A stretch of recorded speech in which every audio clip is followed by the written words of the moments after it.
Hej alle sammen og velkommen til den her video.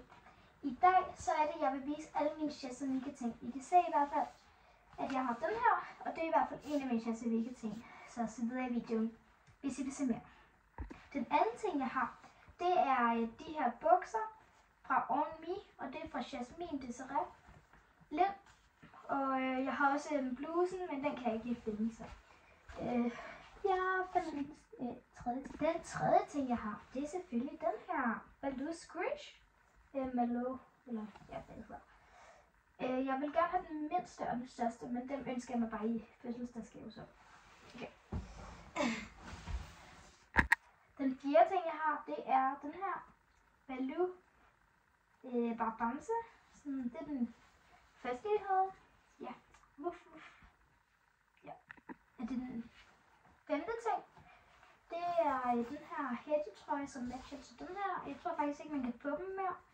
Så det er da bare heldigt, ikke?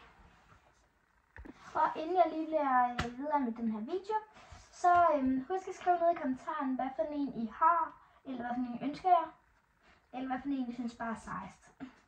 Den sjette ting, eller den syvende, jeg ved ikke om det er den syvende, tror jeg. Så har jeg den her taske, skoletaske. Ja. Jeg synes bare, den er meget cute og sådan noget. Så, og jeg har ikke noget pinathus, men det gør jeg ikke noget, vel? Jeg skal bare ikke hæbe. Den 8. det er faktisk et sæt. Det her nattøj. Det er faktisk ret nyt. Det er sådan det der Dreams sæt. Det er meget cute. Og så har jeg den anden. Ja. Så den sidste ting, den viser jeg lige her, og så viser jeg, hvor mange jeg... ja, det gør jeg faktisk ikke. Ja, den sidste ting, jeg har, det er den her drikkedunk.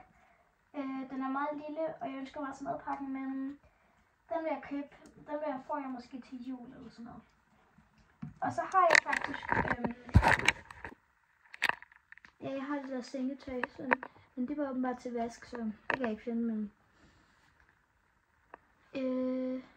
ja. Jeg synes i hvert fald, at I skal gå ned og skrive, hvad I har og hvad I ønsker jer til jul. Så kan det være, at jeg kan pinde jer, og så kan det være, at jeg måske kan give det væk i en giveaway eller sådan noget. Så husk at like og subscribe, hvis I vil se flere videoer som denne her, eller flere pranks eller sådan noget. Jeg har faktisk ikke lavet en prank på min kanal nu, men skriv i kommentarfeltet, hvis jeg skal lave en prank på måske min mor eller min lillebror eller sådan noget. Så det synes jeg i hvert fald at kunne være ret sjovt. Så vi ses i mine andre videoer.